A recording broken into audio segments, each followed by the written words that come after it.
February 14, 1929, the year of the Black Bottom, 6-day bicycle races, flagpole sitting, and the first flight from Paris to New York.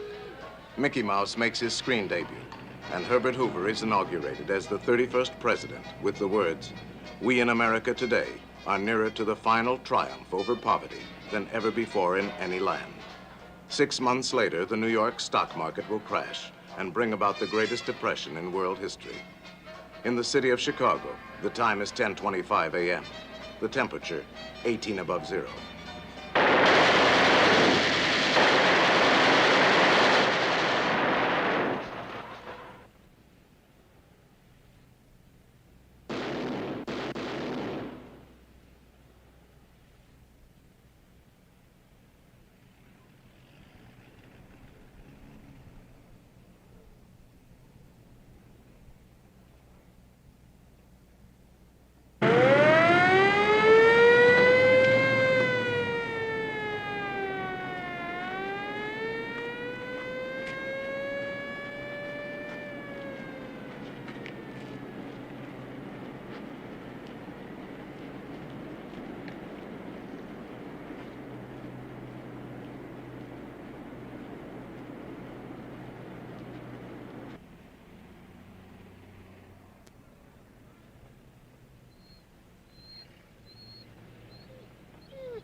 Oh, my God. My God.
In the years following the passage of the National Prohibition Act of 1920, the nation's underworld rises to power and battles amongst itself, just as modern nations and corporations do. Open periods of gang warfare are followed by peace treaties and attempts at consolidation and monopoly, each of which is shattered as new warfare erupts in quest of the booming bootlegging and vice profits. By 1929, the gangs of Chicago operate 21,207 speakeasies, and their gross income reaches $357 million. 618 members of the city's underworld are murdered within 9 years. Corruption extends from the mayor's office to the humblest side street speakeasy. Tell your lousy sister to keep her lousy mouth shut. Do me a favor, will you? I mean, just to give her tonsils a break. Right? 2 beers.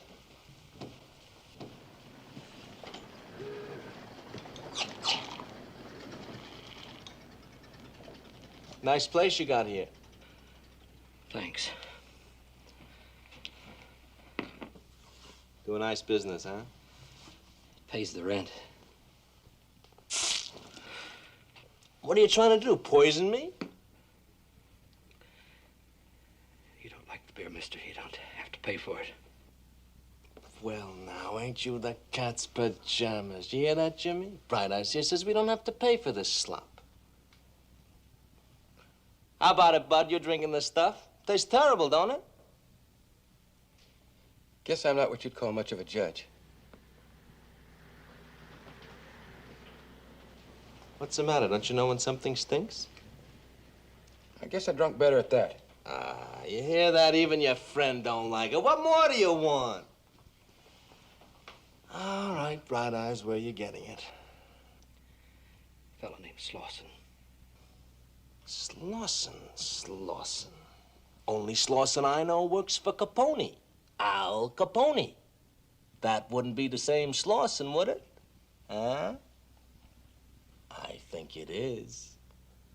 How much you move in a week? 5 barrels. 5? A swell joint like you got here? With the right kind of beer, you could double that easy. I'm gonna put 10 barrels in here tomorrow morning, cost you 55 a barrel. Look, mister, you trying to get me knocked off? I can't buck Capone. Neither can Moran. Moran? Only Moran I know drives a streetcar. That wouldn't be the same Moran, would it? My mistake. Oh, that's okay. Anybody can make a mistake. Take me. Why, I could even be wrong about your beer. Maybe it's swell, and it's just you got dirty pipes. Happens.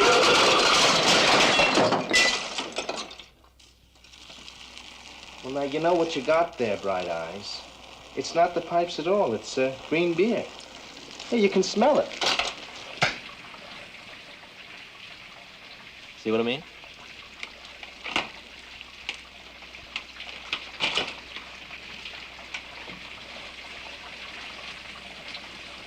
Peter Gusenberg, born Chicago, Illinois, September 22nd, 1898. Ex-convict, mail robber, burglar, hijacker, professional killer. When at the age of 13, he came home from school to find his mother dead, his first act was to pry the wedding ring from her finger and pawn it. He has been a member of Bugs Moran's North Side gang for the past 7 years.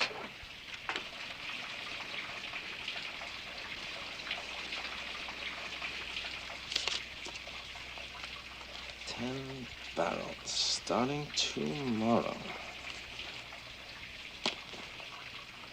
And don't forget, I'm doing you a big favor.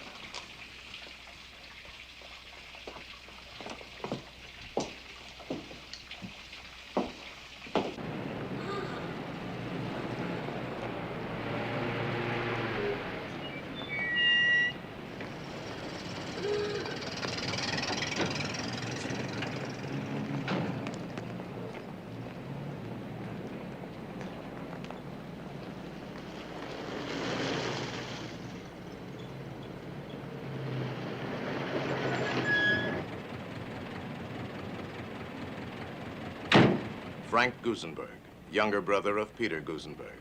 Born Chicago, Illinois, October 11, 1902. Burglar, car thief, extortionist, professional gunman. Member of the North Side gang for the past 9 years. He is married to 2 women simultaneously, but lives with neither.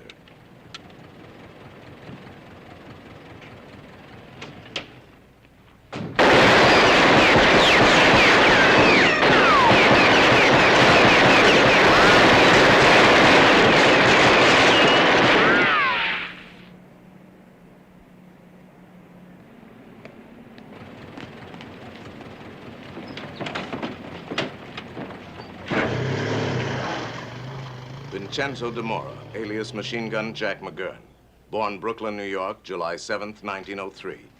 When he was 9 years old, his father was murdered. By the time he was 20, he had personally killed every man connected with his father's death. He has recently become a top triggerman and extortionist in the Capone organization. Just where the hell were you? Nothing I could do, Jack. Guy came up like right out of the woodwork. First I know the door is open and he's blasting away. Make him? Yeah.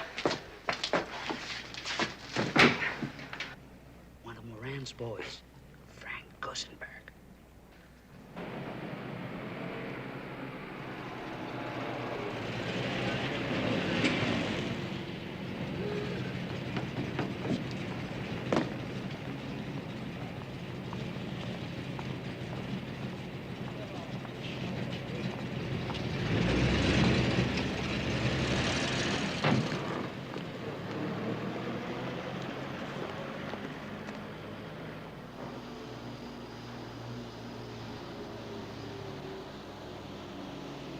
Alfonso Capone, alias Al Capone, alias Al Brown. Born Castellamare, Italy, January 6, 1899. No criminal record. Raised in a Brooklyn slum, he has migrated to Illinois early in 1919. Shrewd, ambitious, and utterly ruthless, Capone in 6 short years has climbed from the status of saloon bouncer to become unchallenged leader of Chicago's most powerful underworld organization. To his associates, he is the big fella. To the public, he is Scarface Al Capone. Thank you, Mr. Capone. Sorry about that raid, Jake, but so happens I got a new captain out there who won't play ball. What's wrong with him? Playing hard to get. We had him put down for a yard a week. He says if we want to operate in his district, we got to triple that. 300, huh? Those guys must think we're made of money. Write me out his name. I'll have the bump transferred to the sticks. If it helps get him reelected, $500,000 in Thompson's campaign fund's a bargain. I put Cermak in the mayor's office, and we're going to lose $20 million a year. That's a waste of dough. We bought one man. He loses out, we buy the next one. You don't know Tony Cermak, Frank? Charles the Fixer Fischetti, born Castellamare, Italy, August 11, 1891. A second cousin to Al Capone, Fischetti acts as chairman at executive meetings. He is a heavy drinker, but never drunk. His principal value to the organization is his ability to suborn political leaders and public officials on both state and city levels. He will be murdered on April 7, 1951. And that's where we can get hurt. He ever tries chiseling on a big fella's rackets, he'll think a suitcase fell out. Oh, come on, Frank, you know.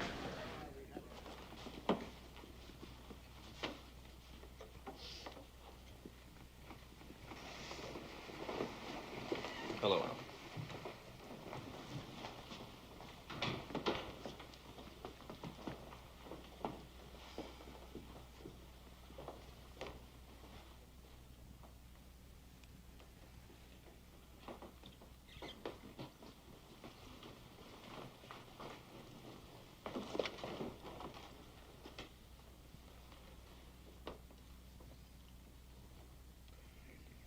Meeting will come to order.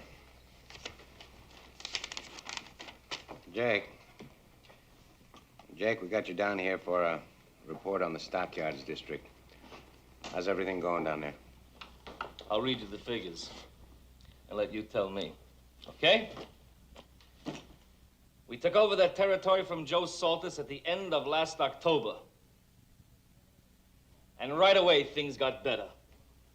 For example, beer sales for the 30-day period ending December 15 are up 21.4. Jake Greasy Thumb Guzik, born Peoria, Illinois, November 9, 1894.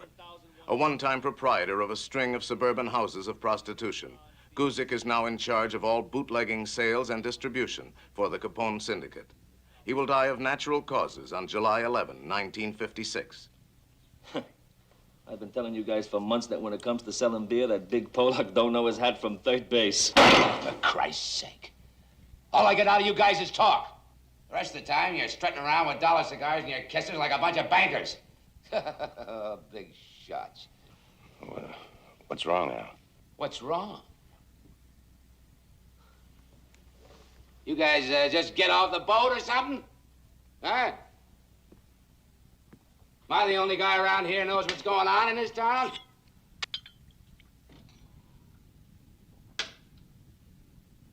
Now, let me give you some real facts. Not the kind of loving kisses we've been getting from our good pal Jake here.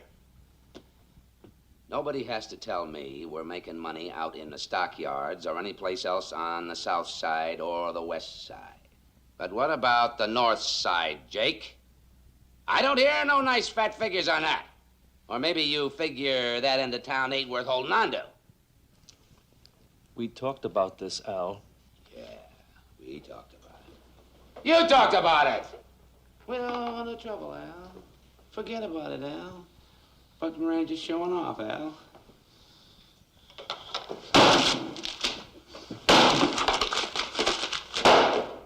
That's what I think of your figures, Jake. Now you're gonna get some of my figures.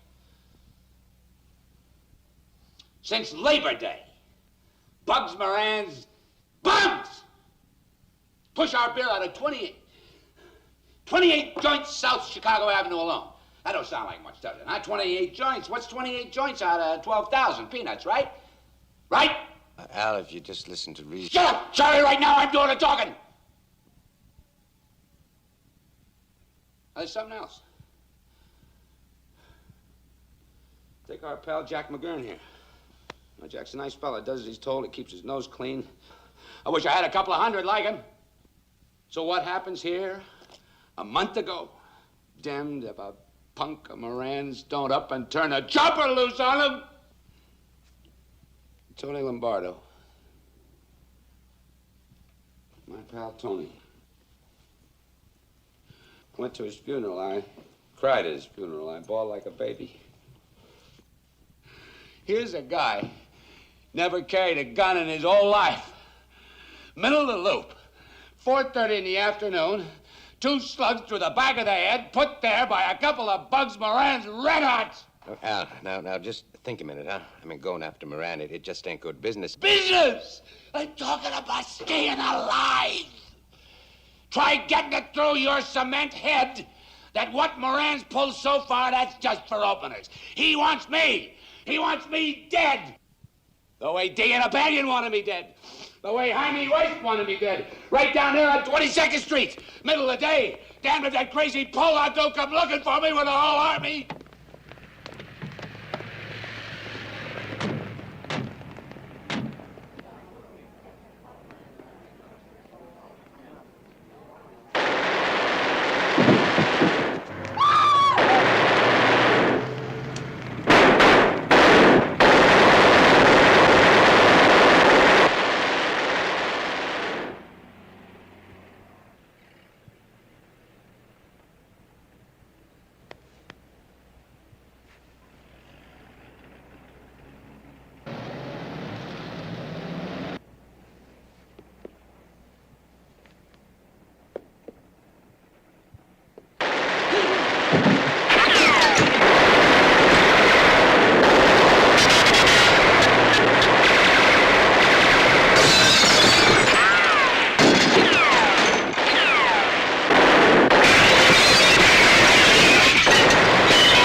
That was Jaime Weiss for you. And right now, Moran's getting set to pull something just as crazy. Well, the hell with that! We're gonna get him before he gets me. I want that Irish son of a bitch hit. All right, Al. You want a Moran a hit? We hit him. Of course, it's going to take a little time. And Now, wait a minute. All right, Al, you're sore, huh? Okay, nobody's saying you haven't got a right to be sore. But now, you remember... You want to argue with me, Charlie?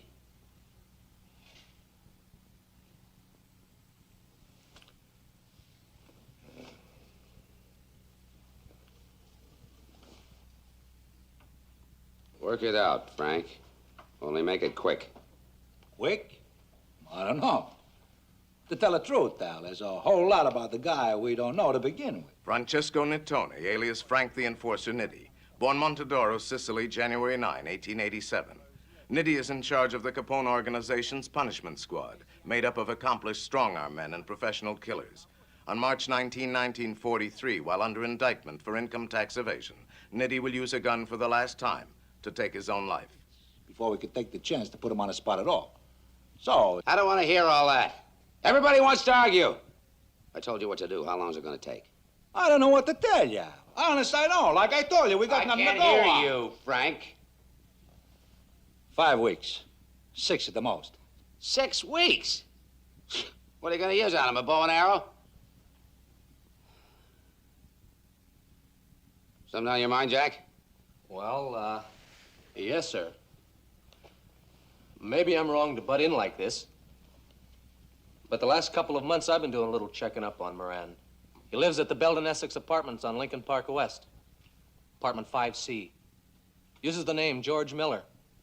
He's crazy about his wife and kid. He stays home most nights. Never goes anywhere without 2 torpedoes, Willie Marks and Ted Newberry, both bad guys to tangle with. If that's any help, Mr. Capone. You left something out, Jack, where he buys his DVDs. I said I wish I had a couple of hundred like him. Now you know why. Come here, Jack.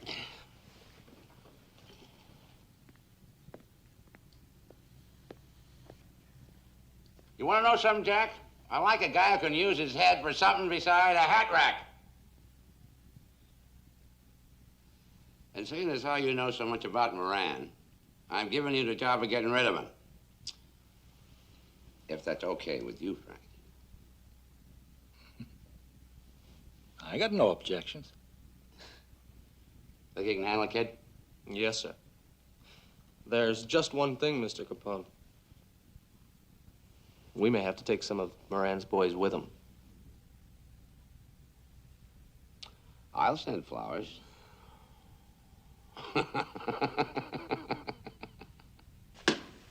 I'm not scared of a war with Capone. It's gonna be him or me. If he'd stuck to his word these past couple of years, it'd be a different story. But every deal he's made, he's broken. O'Banion thought he could deal with him. Well, Weiss did, too.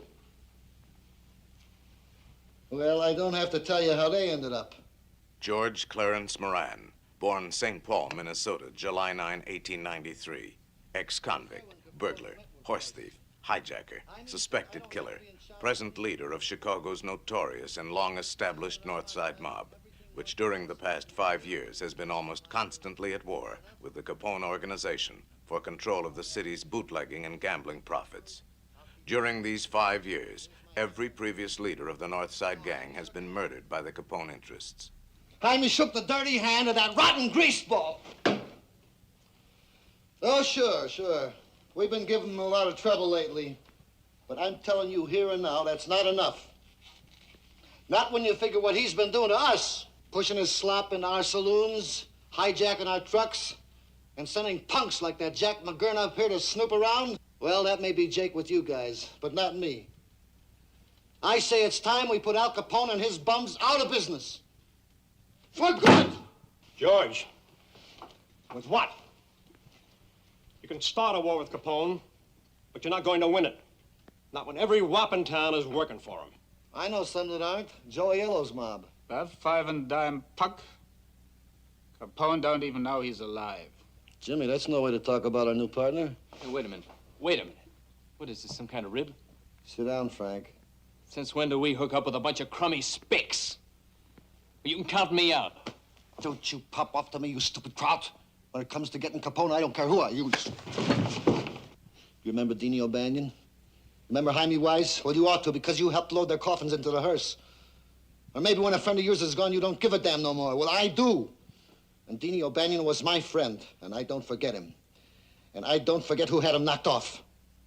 Jaime Weiss and me, we was with Deanie not 10 minutes before they got him. Now remember those greaseballs. They just as soon put a bullet in your back as eat a pizza. To hell with them Sicilians. Be seeing you, Jaime.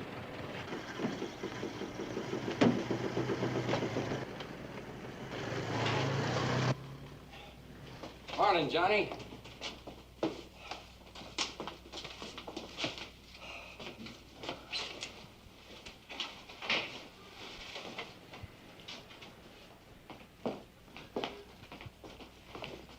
Good morning, boys.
And that's the way Capone operates.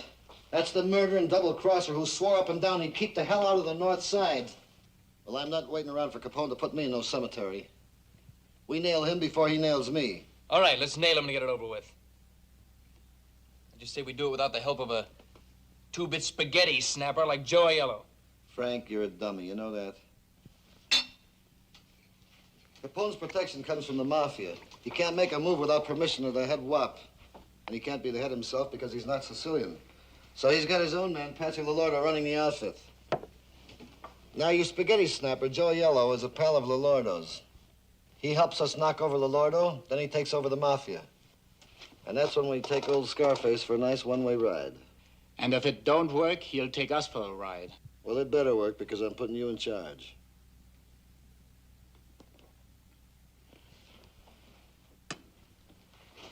Well, I'm not saying it cannot be done, especially if Aiello gets us in there. Albert R. Kachelek, alias James Clark, born Krajunka, Germany, February 25, 1888.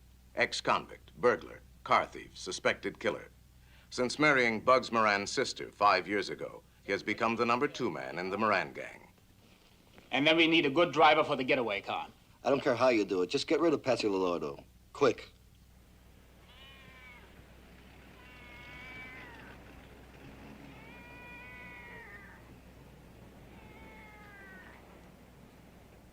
I learned how to drive when I was young. John May, born Chicago, Illinois, September 28, 1897. Married, 7 children. Twice arrested on charges of safe blowing and burglary. No convictions. Has worked occasionally for the Moran gang as an auto mechanic. He has promised his wife he will stay out of further trouble with the law, but he is 3 months behind in the rent. I'd really like to help you out, Mr. Clark. It's just that I don't... Up to you, Johnny. You want to do us a favor, fine. If you don't, that's your lookout. Here, see? Well, I'm not really a trigger man, you see. As a matter of fact, I don't even own a gun. And if there were any shooting to start, Well, I tell the cock-eyed world it won't be you. Think we want some lousy amateur gumming up the works? Why, I wouldn't even let you kill my own mother. The Gusenbergs will do the shooting, Johnny. All I'm asking you to do is drive the car. That and maybe use a little muscle if things get rough.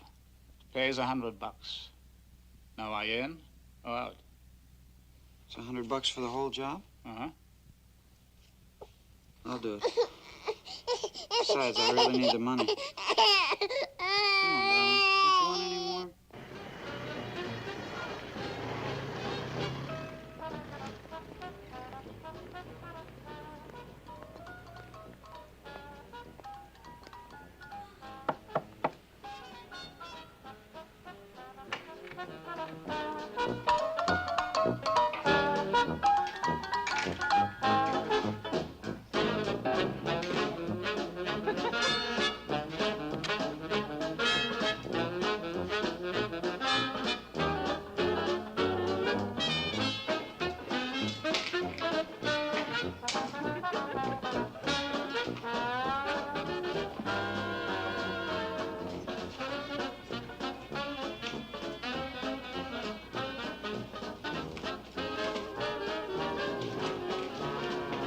Nicholas Sorello, born Marsala, Sicily, May 13, 1872. Brought to the United States by his cousin Dominic Forenza when in his late 30s. Married, with 5 children and 11 grandchildren. He has had difficulty learning the ways of the new world and has lived in continual poverty. He will be murdered on February 15, 1929, less than 24 hours after completion of the only criminal activity of his life.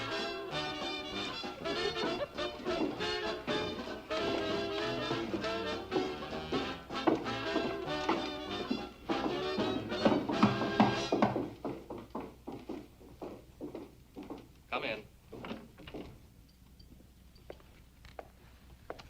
Mr. McGurn, I'm a Nick Sorello. Sit down, Nick. Want a drink? Something to eat? Thank you, no. It is kind of you to ask. Dominic Forenza says your man can be trusted. Maybe that is because my memory, it is very bad. What do you do for a living, Nick? I have the truck. Sometimes I'm selling the vegetables.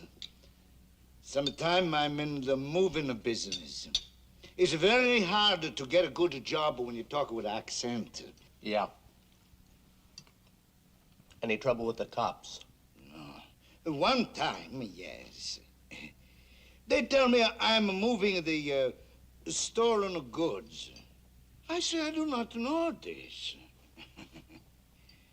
They take what is in my truck. They let me go. It's same thing as in our country.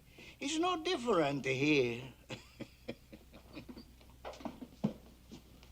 Got a job for you, Nick. Bring it off, you get paid big. $500. It honors me to serve you, Mr. McGurn. You're gonna need a couple paisani, guys that can keep their traps shut. Sometime tonight, there'll be a car left in front of your house. It'll be hot, so ditch it soon as the job's finished. Got that? Write this down. Tomorrow morning, 9 on the nose. You and your boys be on 33rd Street, half a block west of Roby. You're gonna need a gun. Gun? That is something I do not have, Mr. McGurn. Guns make trouble.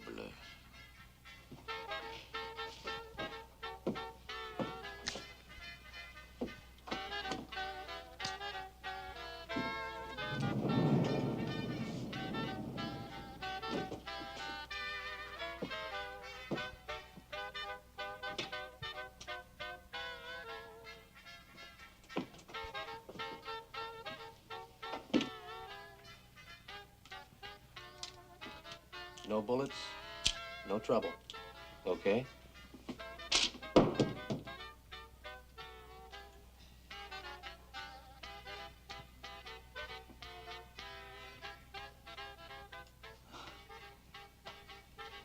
Okay.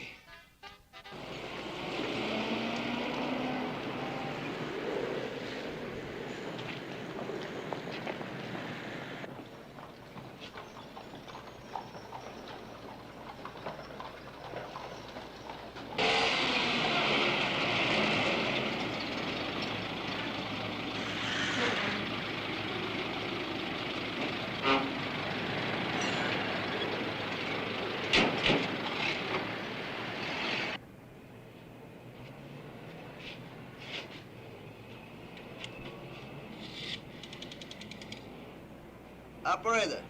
Yeah, lady. Get me the cops. I just seen a hijack being pulled up. Johnny and me got our end of it down pat. Now all we need to know is... Yeah. Mr. Moran, is Nick Sorello. I'm Mr. Sorello. I don't think I know you. Yeah? Yeah? What label? Uh-huh. How much you asking? All right, suppose you call me back in an hour and a half. Yeah, do that. What was all that about? A guy named Sorello. He's got 80-odd cases of old log cabin he wants to peddle. $56 a case. Price seems all right. Yeah, but is he all right?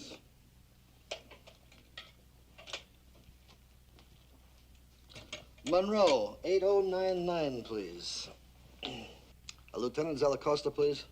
Oh, hello, Larry. This is George. Look, Larry, a couple of things.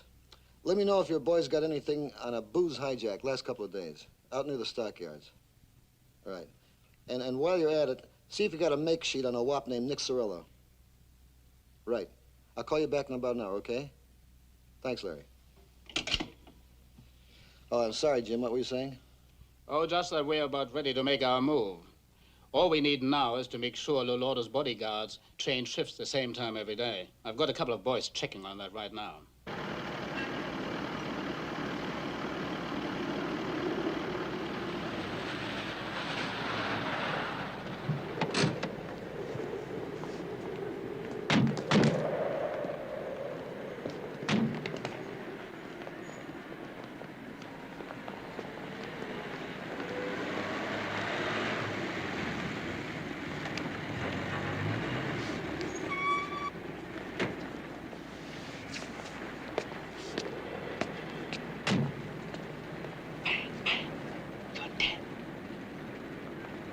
Alfonso, carissimo. Pasqualino, scalda il cuore. A vedere Pasqualino.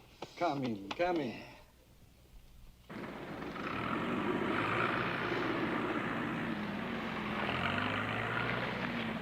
Salute e vita durevole. Altrettanto.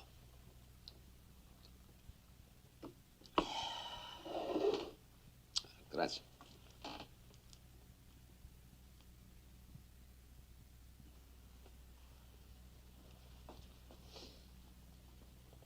Betsy, bugged Moran from stepping out of line. I've told the boys to go ahead and fix his wagon. This I do not like to hear, Alfonso. Maybe if you would talk things over? Talk hell! I talked to O'Banion and he laughed at me. I talked to Weiss. I pleaded with Weiss. 3 times he tried to have me bumped off. Now, Moran is just as bullheaded. You can't talk any sense to these peasants. Every time I try it, I wind up getting shot at.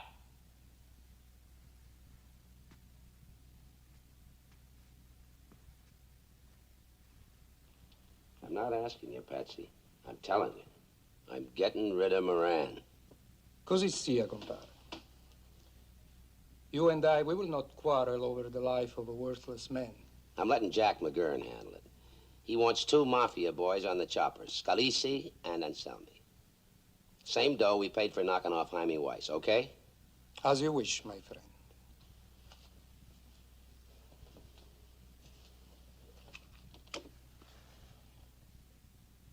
Alfonso, something else troubles you, no?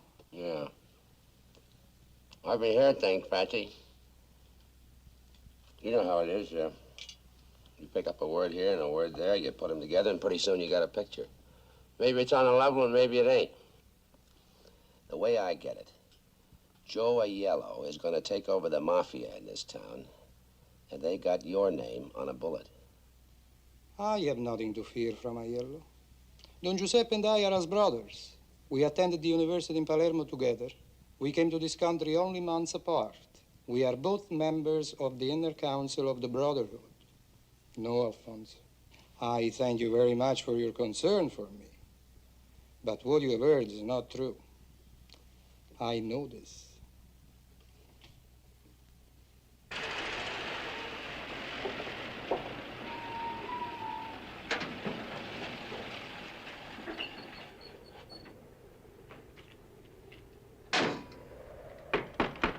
Yeah? It's a Nick Cirillo. Get in here. Get you! What else you got out there, Nick? It's just a couple of 2 of my good friends. They come help for me to... Get him in here. And Mario! Joe! Avanti! Come on, come on. Come on.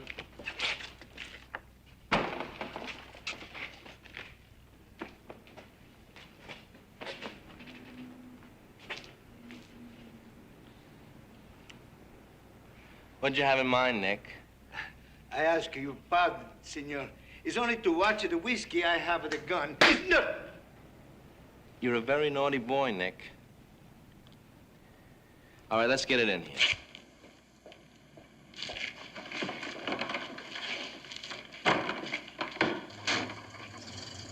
Dr. Reinhard H. Schwimmer, born Chicago, Illinois, December 1, 1896. Twice married, twice divorced. Schwimmer has no criminal record, but is one of that group of men who are fascinated by the exploits of gangsters. In the last few months, he has become acquainted with the members of the Moran organization and spends a good deal of time in their company. A licensed optometrist, he has recently abandoned his practice and is presently supported by his widowed mother.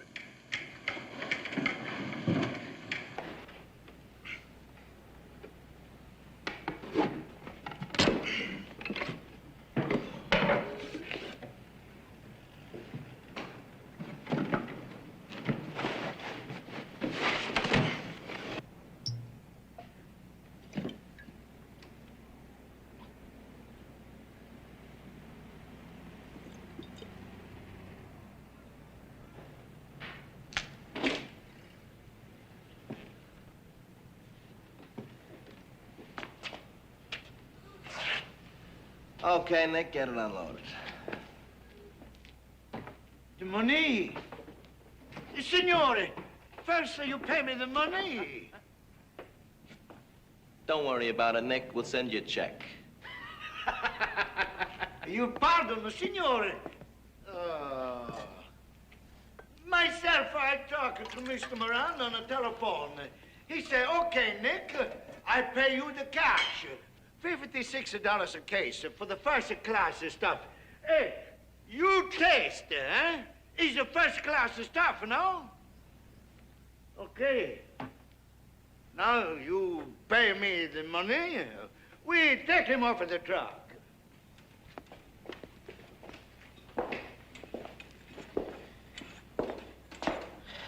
Where'd you get it, Nick? Mr. Moran, he don't say that. He just to say. Little hijack job, huh, Nick? Got it off of Dingbat Alberta's boys, right? We hear these things, Nick. You don't pay the dingbat, we don't pay you. That's fair.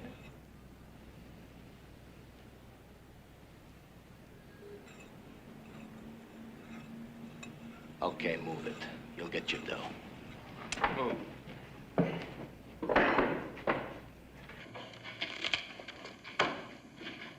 Adam Heyer, born Springfield, Illinois, June 26, 1881.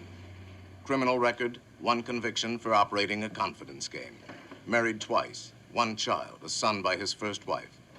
As a qualified accountant, Heyer acts as bookkeeper and collector for the Moran organization, as well as handling payoffs to local politicians and the police. His wife has been ill for several years, and he is careful to conceal the true nature of his business from her and from their friends. They're all here, Mr. Gusenberg. Nick?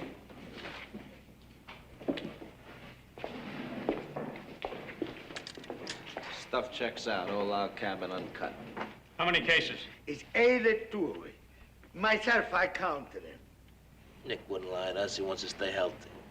Ain't that right, Nick? That's 82 cases.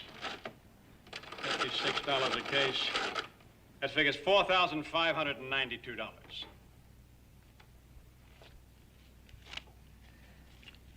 1,000, 2,000, 3,000, 4,000. 1, 2, 3, 4, 5. We'll make it even money. $4,500. $500 for handling charges, Nick. When we help unload a truck, we get paid. Check? 1,000 thanks, signore. Maybe we do it the business again some more next time. Nothing we like better than doing business with bright boys. You're my idea of a bright boy. Yeah.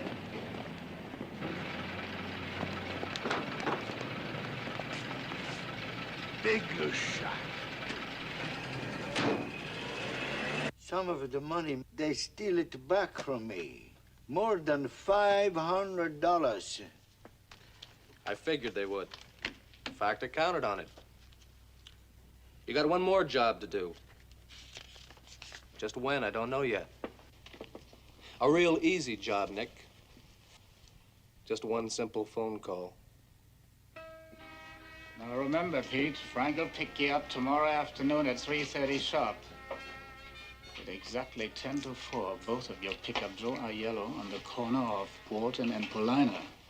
Now, the three of you gotta be upstairs and in your lawyer's apartment at 5 to 4 on the nose. You got all that? Don't worry about me. I can handle my end. You better do your worrying about a yellow. I think he's all right, but if something goes wrong, I'm counting on you, Pete. See you.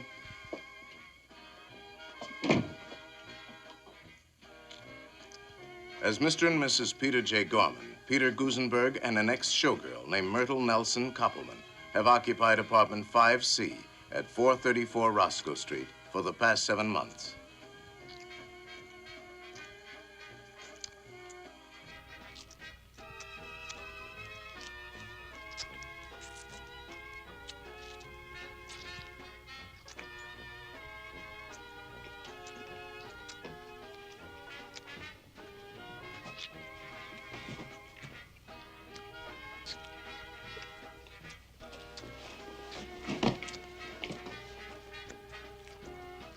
And Mert, you gonna lay there reading that thing all night?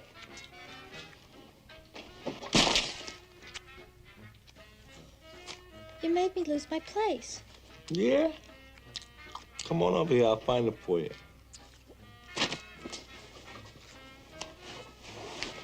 What are you eating? What's it look like I'm eating? Sandwich. Well, you could have made one for me. What's the matter? You bust a leg or something?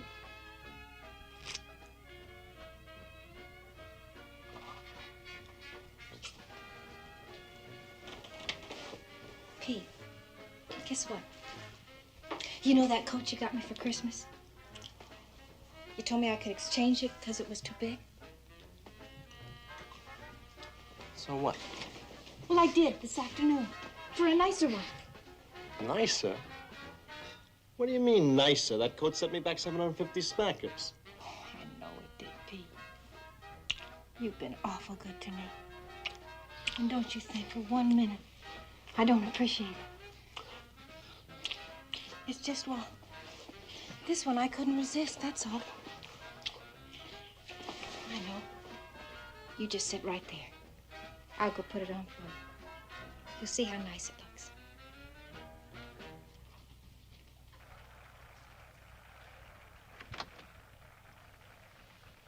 Yowza, yowza, yowza. This is Ben, Bernie, and all the lads coming to you from the College Inn of the Hotel Sherman. And now for all you lads and lassies listening in the great Midwest, we're gonna play stumbling. Let's stumble a bit, laddies.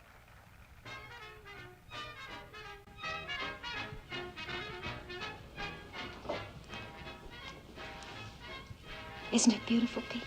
How much? You don't have to use that tone of voice. How much? It was a bargain, baby. They marked it way down low. I just knew you'd want me.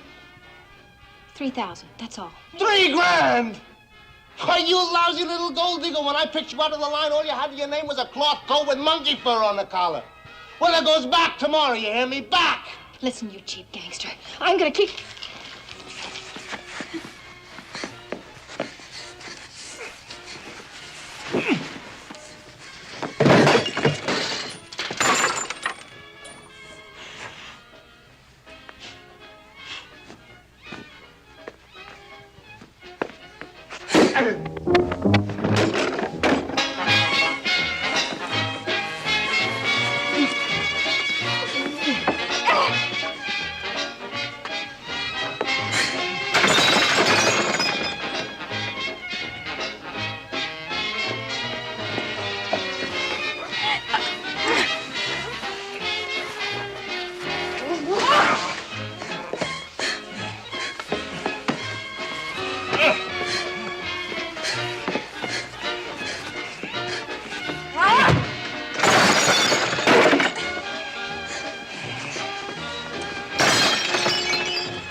Hey, you know you're disturbing the peace.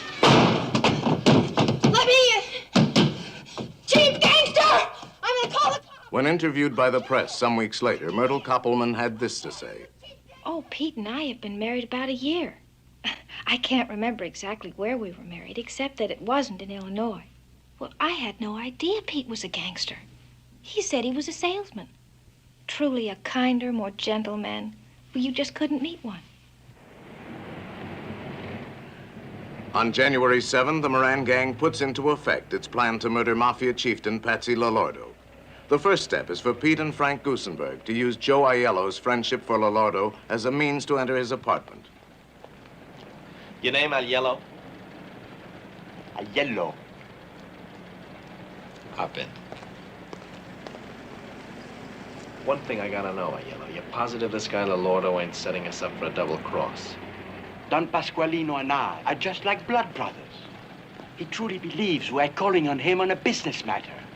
The man who got him will know this, so they will allow us to enter. Gabish. Get it. Take it easy, Aiello.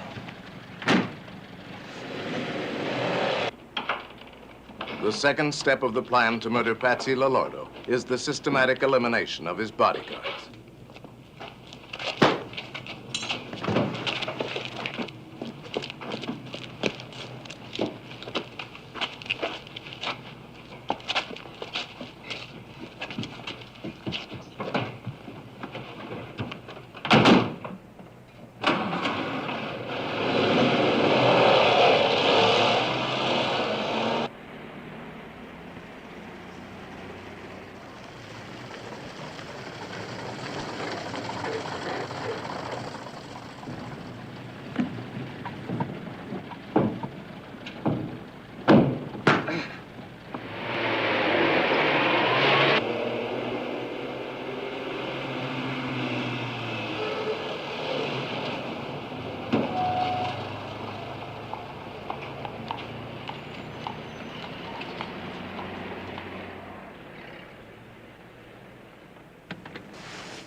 Caro Don Giuseppe, alla salute. Alla tua.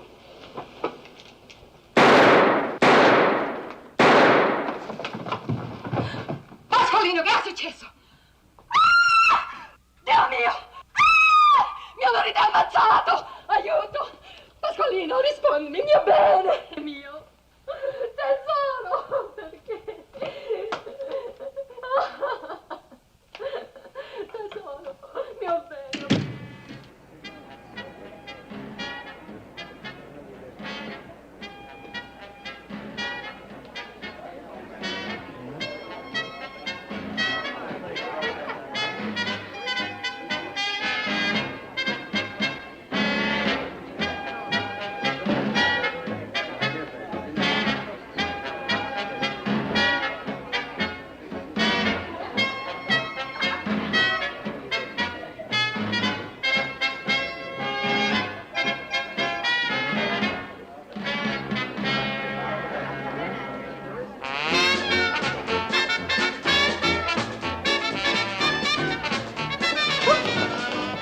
Judge, the trouble with this country today is its morals are all shot.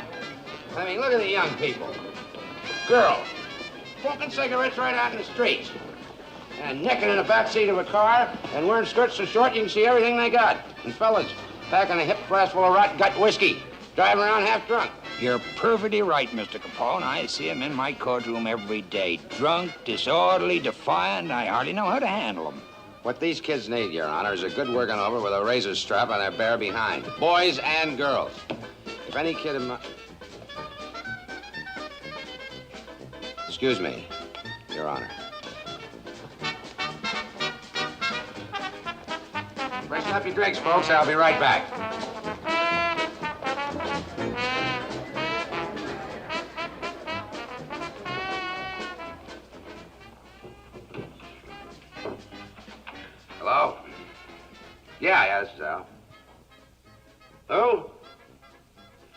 know, Marty. Now, what's so important? You gotta...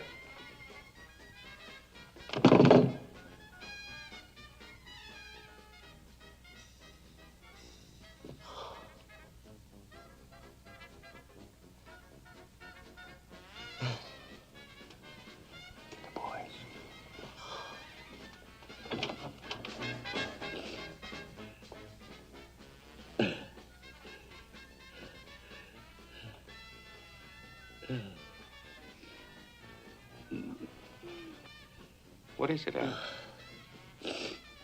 What's wrong?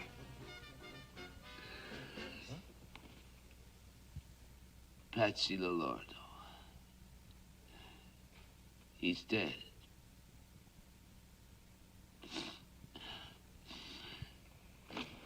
Murdered him! In his own house! Shot him! His friend! Traditore! Carogna! Che lui! I figli e I figli dei figli! Al, there's people... Marcino nell'inferno per 1,000,000 d'anni! All right. Who killed him? 3 men. 2 of Moran's punks. And Giuseppe Aiello. Aiello? Yeah. What was it you were saying, Charlie? Talk to Moran, pay the guy to lay off, give the poor guy a pass. And listen, let me tell you something. I came that close to saying, maybe you're right for the first time in your life. But no more, Charlie. Moran goes. And so does Aiello. Him, I take care of. You see that? Like an old man. I tell you, the union's out to get me. They already made one try. They came at me with a shotgun. Next time, shoot a couple back at him. I'm not a gunman, George. I just wasn't cut out to be a gunman. What were you cut out for? To sell neckties? Listen, you're in the rackets, brother. Same as the rest of us. And the kind of dough I'm paying you, you either fight back or get out altogether. I thought maybe I could run one of your speaks for you. Now, that's my real line. You know I'm good at it. I've got no job for saloon keepers. I don't know when I will have. Either you keep the job you've got or... Albert Weinschenker, alias Albert Weinshank, born Chicago, Illinois, December 23, 1893. No criminal record. Although Weinshank is not a gangster in the usual sense of the word, he has been associated with the North Side mob for the past 3 years. First as an operator of speakeasies, now in charge of a non-union cleaning and dyeing association controlled by Bugs Moran. Well, Bert, I know it isn't easy for you, but you do a good job for me, and I'd sure hate to lose you. Listen, why don't you go back home and give it some more thought? Talk it over with Irene again. I'll be at the Clark Street garage Thursday between 10 and 10:30. Stop by and let me know one way or the other. I'll do that. If I could just get Irene to quit being so nervous, but... Well, you know how women are. Yeah. I can't thank you enough, George. Forget it. We're old pals, remember? Hello. Mr. Moran, it's Nick Sorello. You remember me? Yeah, I remember you, Nick. What about it? Maybe pretty soon I get some more. Same stuff like before, same price. Okay? Yeah, I guess we could work something out. How big a load? This I'm not sure. I do not have delivery yet. You understand, Mr. Moran? Yeah, I understand. How soon do you think it'll be? Maybe tomorrow. Or maybe 2 days. Okay, call us when you're ready. I'll have the boys take delivery. Mr. Moran, is one thing. Last time, you boys, they pushed me around a little bit. This time, I do a business with you, okay. But with you boys, no. Okay, make it this Thursday morning around 10:30, same place. I'll be there myself. I guarantee you'll get everything that's coming to you. That's fine. To meet with you is my pleasure. Thank you, Mr. Moran. Mr. Moran. I want you to step down here. I have a beautiful little style I think you'd like. It has a hot water heater, safety glass, ventilated crankcase, The best self-starter on the market and only 16,000 miles. A lot of pep and zing in this baby. I don't know. Used car and all. Ah, but I use LaSalle, sir. That's the big difference. I'll let you in on a little something. Belong to a Cook County commissioner. Huh? And I don't have to tell you how those boys take care of their cars. How much? $800. But for you, $750. Sold. Provided I can drive around here right now. Don't see why not. I'd like to finance it. Oh, cash on the line. If that's okay. Yes, sir. Can't argue with cash. All I need is your name and address for the bill of sale. Oh, yeah. James Morton. 212 Hubbard Street. Los Angeles, California. 4 months in advance. Yes, sir, you betcha. I'll get you a receipt for this, Mr. James Morton. Oh, I'm pleased to meet you, Mr. Morton.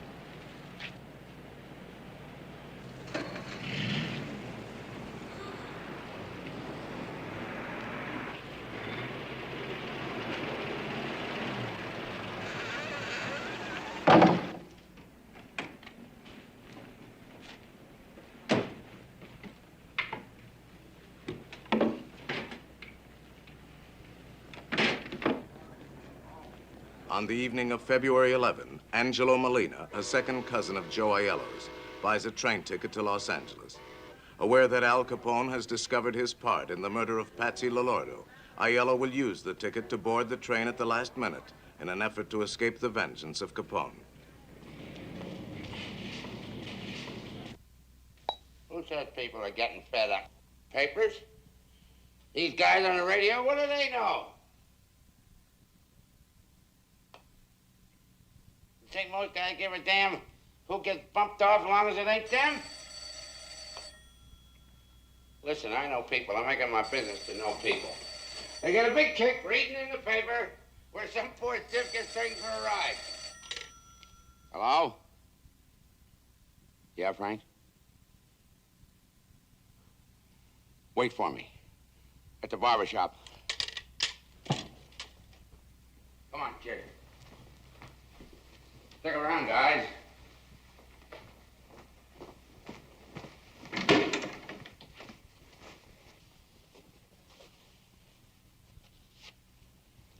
I gotta go pay a bill.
Who's there? Ticket. Just a minute.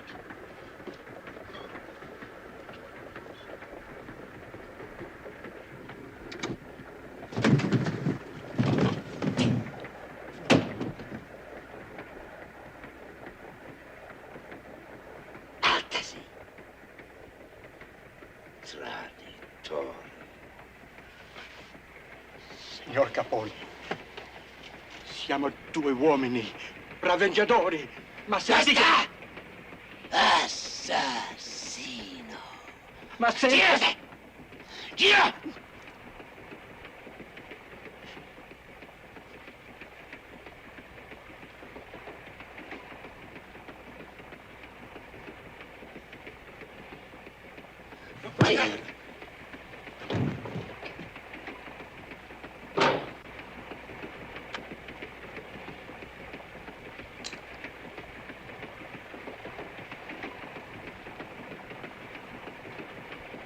Vero.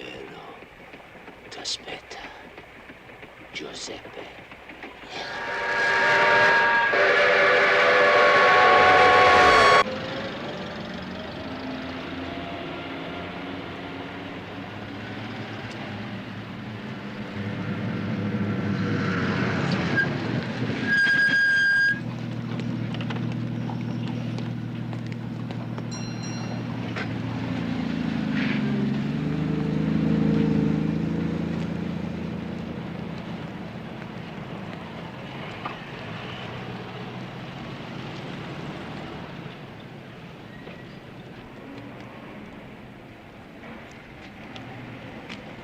Mrs. Duty?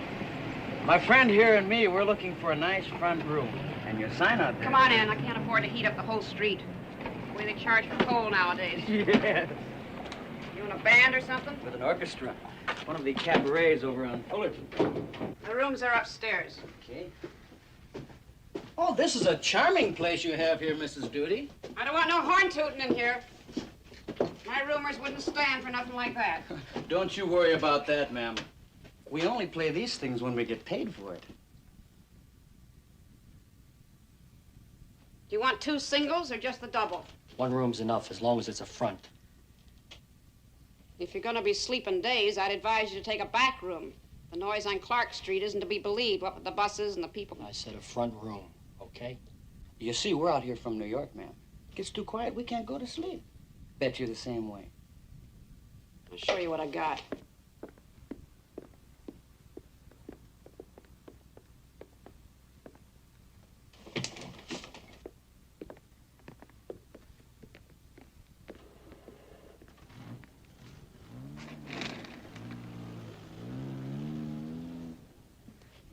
Well, it's a nice room, Mrs. Duty.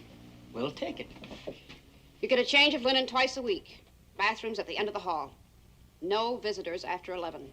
And I don't want no women up here. I run a respectable place. Well, don't you worry about that, ma'am. We'll move our stuff in tomorrow. How much do we owe you? Comes to $9 a week. In advance. Your receipt and an extra key will be on the hall table. What's your name? Well, he's Mr. White, and I'm Mr. Johnson. Hey, lady, what about a phone? Pay phone at the end of the hall. You better give Vic a call. Right.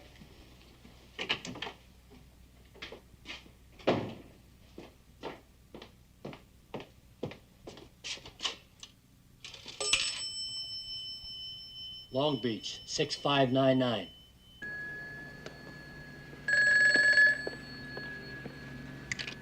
Filling station, O'Mara talking. Yeah, hold on.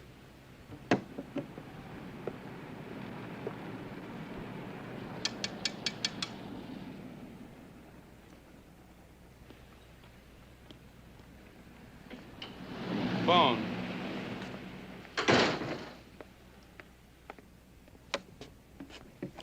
Hello. He just stepped out. Any message? I'll call him back. Okay. Who just stepped out? Wrong number. Okay? Okay.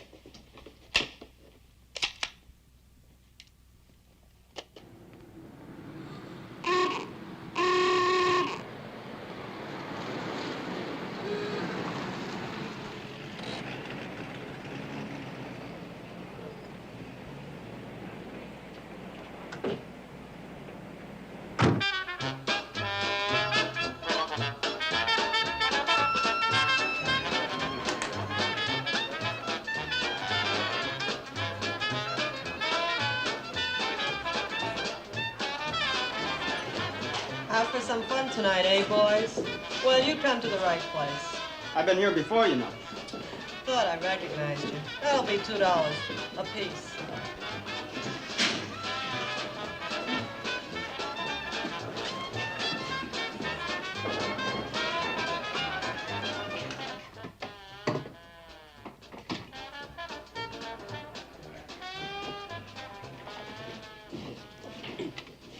All right. Car's in a garage behind 1723 Wood Street. Right here. Opens onto an alley running north and south. Take the alley to Bloomingdale and jog left to Wood. East on Webster to Clark. South on Clark Street about half a block. And there she is. Since you boys come from out of town, nobody in the place is going to recognize you. All you got to do is act like cops.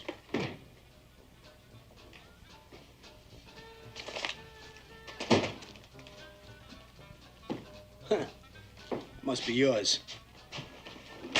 That's Moran. You probably won't be able to see his face from across the street, but none of his boys are built like him, so that's no problem. He wears brown clothes a lot. Suit, overcoat, hat, shoes. Albert Anselmi, born Marsala, Sicily, June 11, 1892. He is a member of the Mafia and a professional assassin, as is John Scalisi, born Castelvetrano, Sicily, January 24, 1895. In a period of less than 6 years, these two men acting together have participated in 31 murders, including those of Dian O'Banion and Earl Jaime Weiss. There's always the outside chance you'll be spotted by a legit squad car. If it happens before you get there and they try to stop you, okay. That's a rap the lawyers can beat. If it happens after you leave, you might as well start blasting. You got nothing to lose. Any questions? That's it.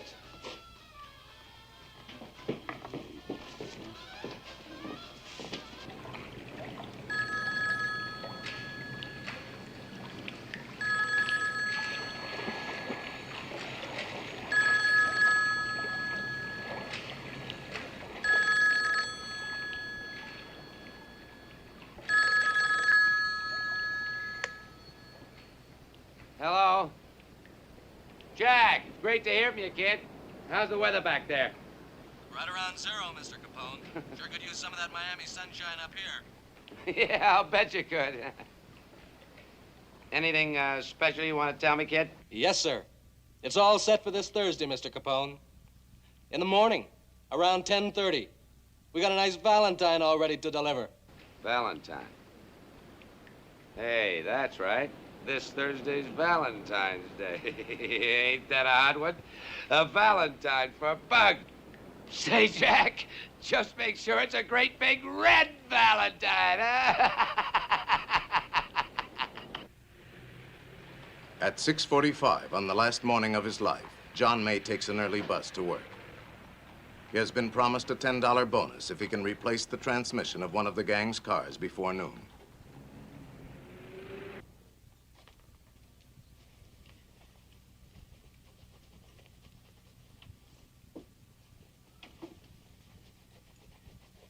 At 7:02 on the last morning of his life, Pete Gusenberg is considering ways to rid himself of Myrtle Koppelman.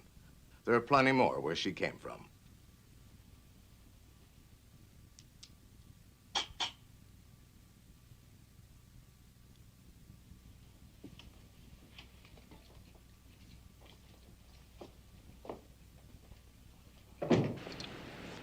At 7:23 on the last morning of his life, Albert Kochelek, alias James Clark, is thinking of buying a new car.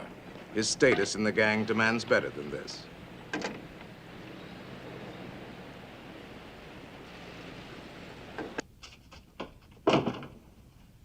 You should have woke me, Ma. I'd have had breakfast with you. How do you expect me to know you were even home? Coming in at all hours. You said you would be here for supper. I'm sorry, Ma. I ran into a couple of friends. I might have guessed. Where those friends of yours are concerned, you don't have a mother. At 7:30 on the last morning of his life, Reinhard Schwimmer is in desperate need of money. I have to talk to you, Mama. It's important. Listen, Mama, I hate to tell you this, but I'm in trouble. Not with the police, Reinhard. Nothing like that. I owe some money. $300. It's got to be paid quick or I'm in a real jam. Ich verstehe dich nicht, Reinhard. A man with a fine profession doing such things. All right. If you promise to stay away from those gangsters, I'll get you the money. I will. I give you my word. Just be a good boy, Reinhard. That isn't so much to ask.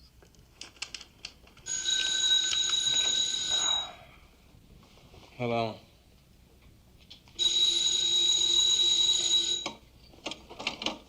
What do you want? Is what? Oh, Eddie. Yeah, I'm up. Yeah, Eddie, I'm up. I'm up.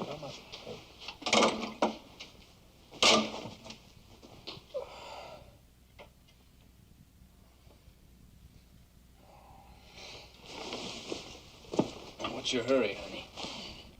You think I like sitting around here and listening to you snore? Stick around, hot stuff. We'll open a keg of nails.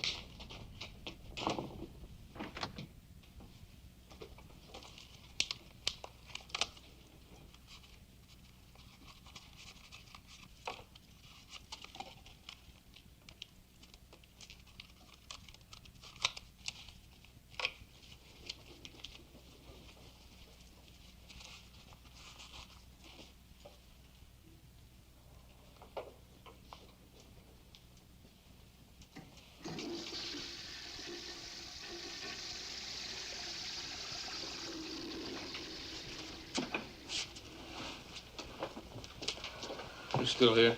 Look, mister, you owe me $25. And I don't leave until I get it.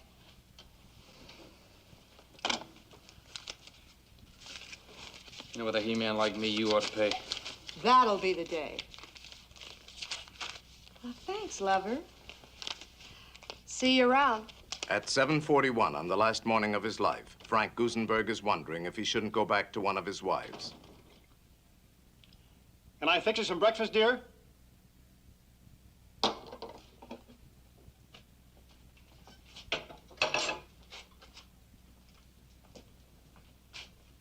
At 8 o'clock on the last morning of his life, Adam Heyer is calculating how much the cost of an operation for his wife will take from his savings.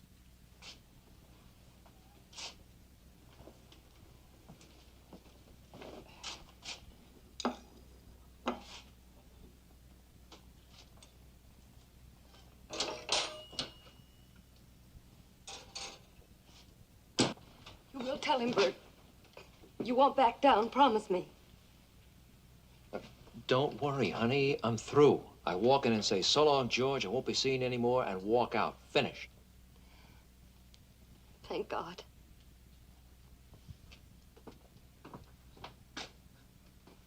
I'll call you after lunch, around 1:30. At 8:15 on the last morning of his life, Albert Weinshank has decided that his safety and his peace of mind are more important than $20,000 a year.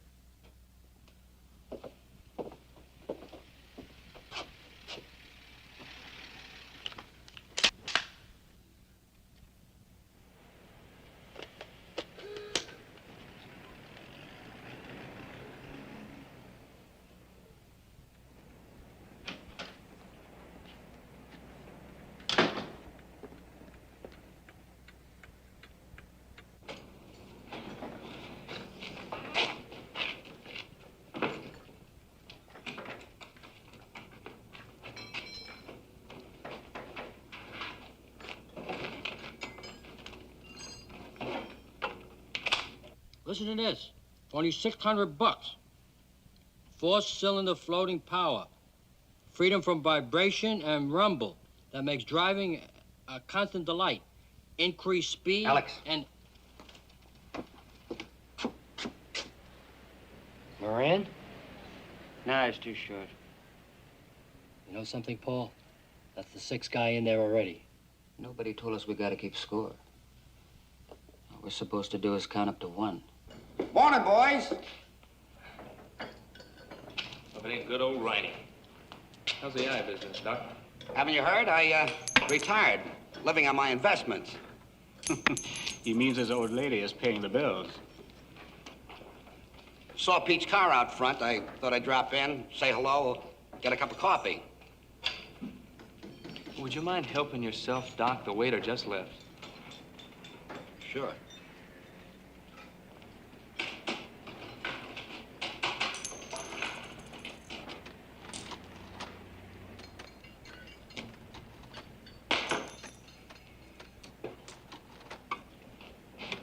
How's it going, Pete?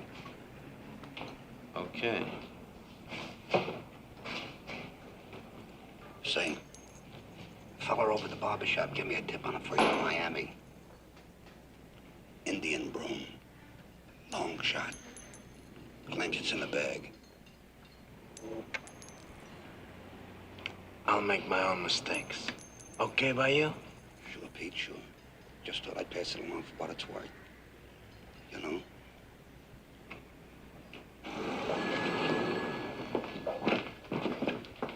How's the weather out?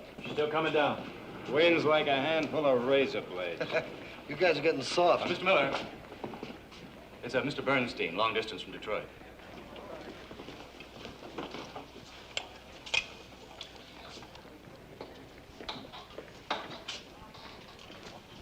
Yeah, George. What's so important? What's keeping the guy? Bingo. Right height, right build, even the right clothes. That's our baby. I can let him have it right now. Ixnay, pal. We'll let him have it if he comes out the door. Go call Vic. Go on.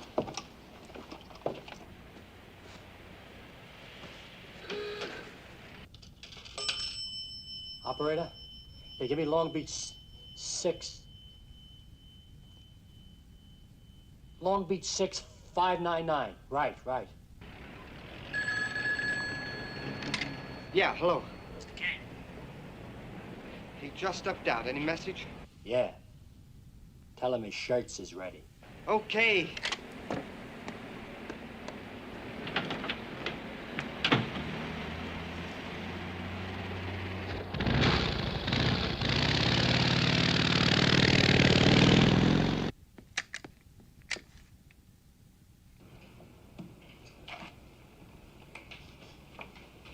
Hey, what's that all about? Garlic. In case the bullets don't kill you, you die of the blood poison.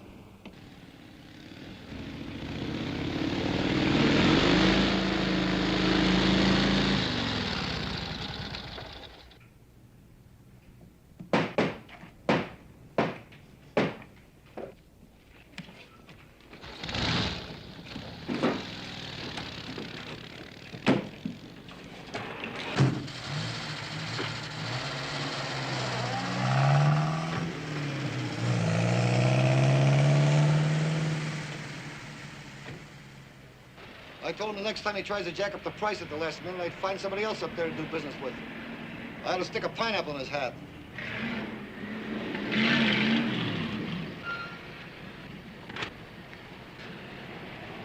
Lousy cops. They sure picked a swell time to get nosy. Hell of a note if Sorella shows up with the booze with them still in there. Let's get a cup of coffee. Yeah, I could use one. Okay, Mike. Quiet, Trench. George, is that you? Hello, boys. Something I can do for you? Yeah, you can shut up. I'll line up all of you. Face that wall. You, over there. Come on, move. No way. You two. All right, you two, let's go. Listen, Buster. You better be kidding. Move. Nosy flat-feet. Wait till you hear about this downtown. Move! Hey! You! You on the car! Let's go. Let's go.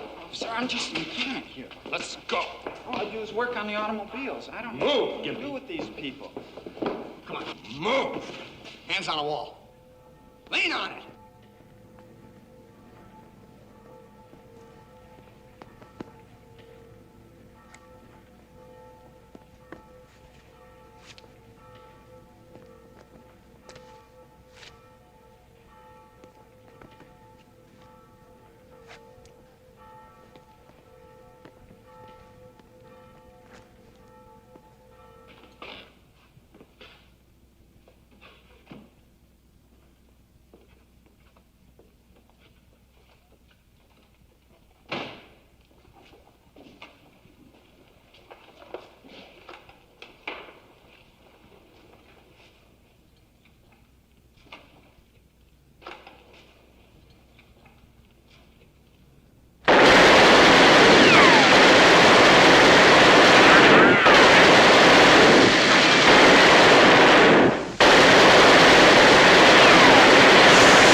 Other guys tell me get into the stock market, George.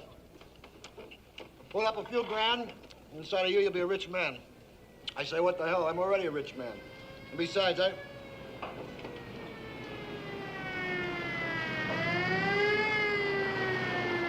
Must have been a bad accident. The way people drive today, you're lucky. Hey, Kenny! The cops just killed a bunch of hoods in the garage up the street. One of them was Bugs Moran.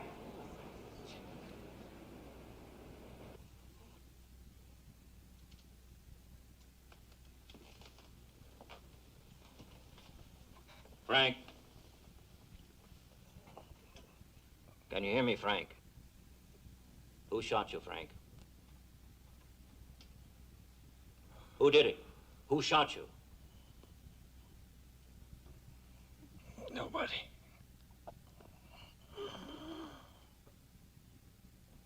Nobody shot me. Your brother's dead. They're all dead. Come on, who did it?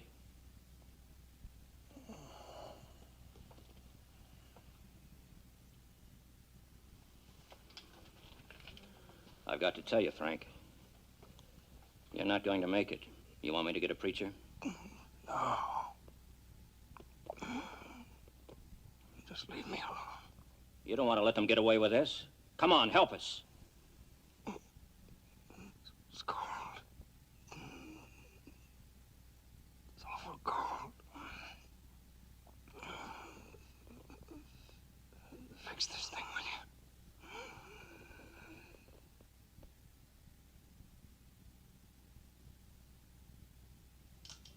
A few hours after the St. Valentine's Day massacre, the newspapers managed to locate Moran, something the police have not yet been able to do. Just a heavy cold. I thought I'd better take care of it. Where were you, Mr. Moran, when it happened? Out of town. How long do you expect to be laid up? Well, I can't say for sure. Maybe a day or two. Did you know the cops are looking for you, Moran? I can't imagine why. Nothing I can tell them. This gonna put you out of business? You must be a little mixed up, buddy. I happen to be in the real estate business.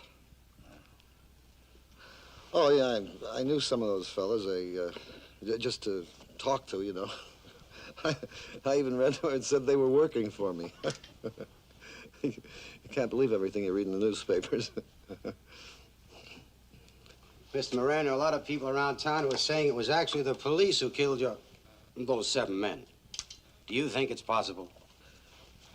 You must be new around here, mister. Only Al Capone kills like that. Well, make yourselves a drink. You know, I'm always glad to have you people drop around. But believe me, this is one time I'd like to know the answers. Mr. Capone, I wonder if you saw those awful pictures of those men in the newspapers. I glanced at them. Terrible. If you don't mind telling us, Mr. Capone, where were you when it happened? Why, right here in Miami. In fact, I was in a meeting with your district attorney that same morning. Do you know this Mr. George Moran personally? I met him once, a few years back. I doubt if I'd recognize him on the street. The Chicago authorities insist you were behind the massacre. Any comment on that, Mr. Capone? Well, I'm not surprised. They blamed everything on me since the Chicago fire. Did you hear what Bugs Moran told the Chicago papers? He said only Al Capone kills like that. Yeah? Well, I'll tell you what Al Capone says. And you can quote me. They don't call that guy Bugs for nothing.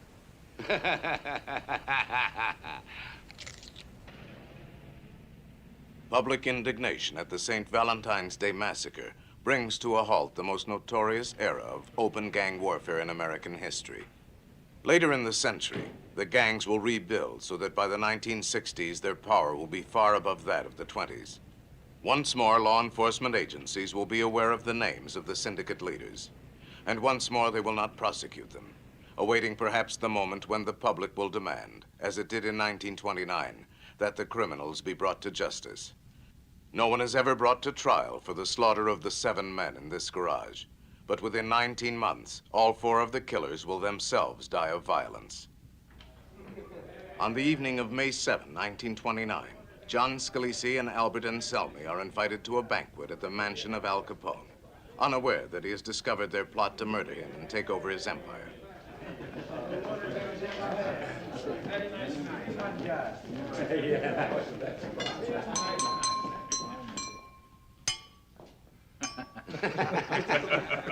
I want to make a toast to my good friends, Giovanni Scalise and Alberto Anselmi. Salute. Salute. May you rot in hell!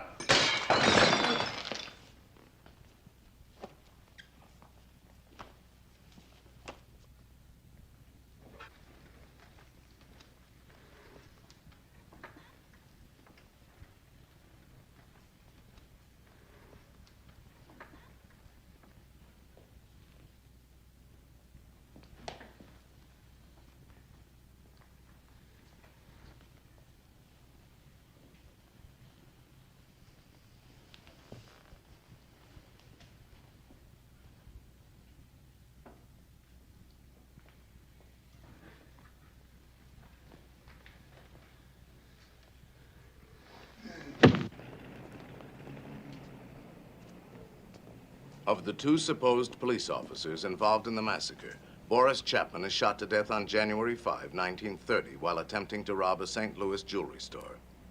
The body of Adolf Muller is found in a pond 12 miles south of Joplin, Missouri on September 8, 1930.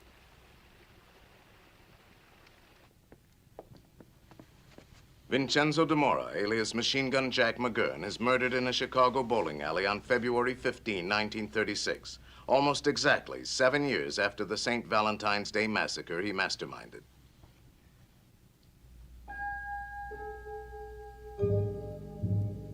George Clarence Moran disappears from Chicago soon after the mass murder of his followers.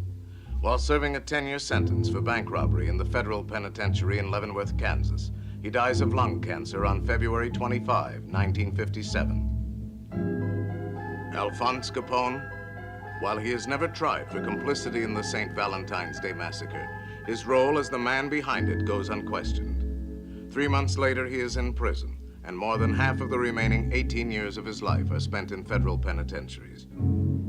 On January 25, 1947, Alphonse Capone, his mind gone, his body ravaged by syphilis, dies in his sleep. On February 4, his body is interred in the family plot in the Chicago cemetery.